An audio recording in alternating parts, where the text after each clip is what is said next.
রাজধানীর পূর্বাঞ্চলে শেখ হাসিনা স্টেডিয়ামের জন্য বরাদ্দকৃত জমি পরিদর্শন করেছেন বিসিবি সভাপতি ফারুক আহমেদ সহ বেশ কয়েকজন পরিচালক। এক পর্যায়ে দ্রুততম সময়ের মধ্যে মাঠের কাজ শুরুর কথা জানিয়েছেন নতুন এই সভাপতি। একই সঙ্গে স্টেডিয়ামের নাম, পরিকল্পনা সহ বেশ কিছু বিষয়ে তিনি সংবাদ মাধ্যমে কথা বলেছেন।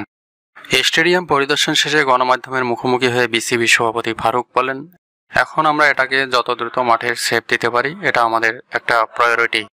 এই সময় প্রশ্ন উঠে স্টেডিয়ামটির নাম সাবেক প্রধানমন্ত্রী শেখ হাসিনার নামে থাকবে কিনা। জবাবে ফারুক বলেন, এটা ক্রিকেট বোর্ডে আর ক্রীড়া মন্ত্রণালয় আছে, সবাই মিলে একটা সিদ্ধান্ত হবে। দ্রুত নির্বাচন চায় বিএনপি, তবে সরকারকে এজন্য কোনো সময় বেঁধে দিতে চায় না। তারেক জিয়ার একটি মামলা ইতিমধ্যে বাদী প্রত্যাহার করেছেন, এখন বাকিগুলোর আইনি প্রক্রিয়া সম্পন্নের অপেক্ষা।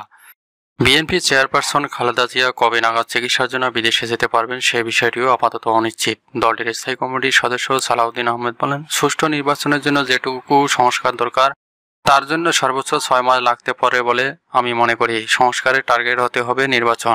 অন্যদিকে বিএনপির ভারপ্রাপ্ত চেয়ারম্যান তারেক রহমানের দেশে ফেরা এবং চেয়ারপারসন বেগম খালেদা জিয়ার চিকিৎসার জন্য দেশের বাইরে যাওয়ার বিষয়ে এখনও চূড়ান্ত সিদ্ধান্ত নিতে পারেনি দলটি। এই দুইটি ইস্যুকে তারা এখনও প্রক্রিয়াধীন বলছে।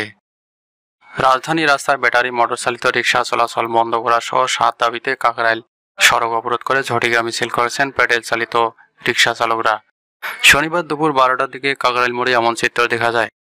খবর পেয়ে ঘটনাস্থলে রমনা থানা পুলিশ পৌঁছানোর আগেই সরে যান রিকশা চালকরা।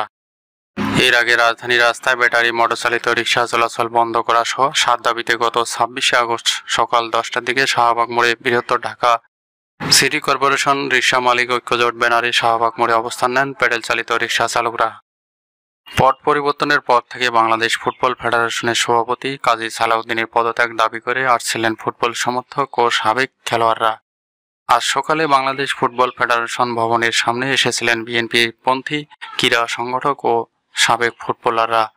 সেখানে কাজী সালাউদ্দিনকে 24 ঘন্টার মধ্যে পদত্যাগের আলটিমেটাম এবং পদত্যাগ না করলে ক্রীড়া অঙ্গনে অবাঞ্ছিত করার ঘোষণা দেওয়া হয়েছে।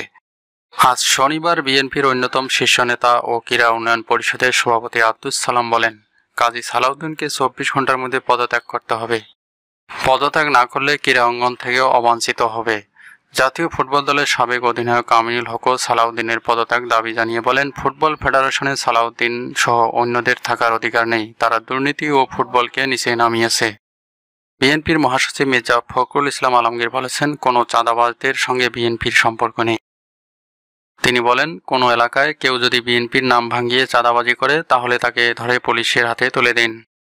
শনিবার বেলা 12:15টার দিকে কুমিল্লা লালমাই উপজেলার ছোট শরীফপুর এলাকায় বন্যার্তদের মধ্যে ত্রাণ বিতরণ করতে এসে সংক্ষিপ্ত এক সমাবেশে প্রধান অতিথির বক্তব্যে বিএনপির মহাসচিব মির্জা ফখরুল ইসলাম আলমগীর এসব কথা বলেন। বিএনপির মহাসচিব বলেন, বিভিন্ন পত্র পত্রিকায় বিএনপির ভাবমূর্তি নষ্ট হওয়ার মতো খবর প্রকাশ হচ্ছে। এসব কর্মকাণ্ডের সঙ্গে বিএনপির কোনো সম্পর্ক নেই।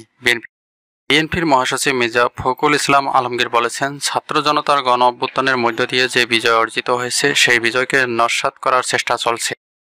এজন্য সবাই সজাগ থাকবেন। বিএনপির মহাসচিব আরও বলেন, নতুন যে সরকার সেটি মাত্র 20-22 দিন হলো। আমরা সরকারের সঙ্গে আলোচনা করেছি যাতে একটি সুষ্ঠু নির্বাচনের পরিবেশ তারা তৈরি করতে পারে। নতুন সরকারকে সময় দিতে হবে, আমরা তাদের সময় দিতে চাই। আমরা যদি ভালো একটা নির্বাচন করতে পারি, যদি জনগণের মনোনীত সরকারের হাতে ক্ষমতা তুলে দেওয়া যায়, তবেই জনগণের আস্থা ফিরবে। তাই আমরা এই সরকারকে বলেছি, একটি সুষ্ঠু নির্বাচনের পরিবেশ তৈরি করে জনগণের মনোনীত সরকারের কাছে ক্ষমতা হস্তান্তর করতে হবে।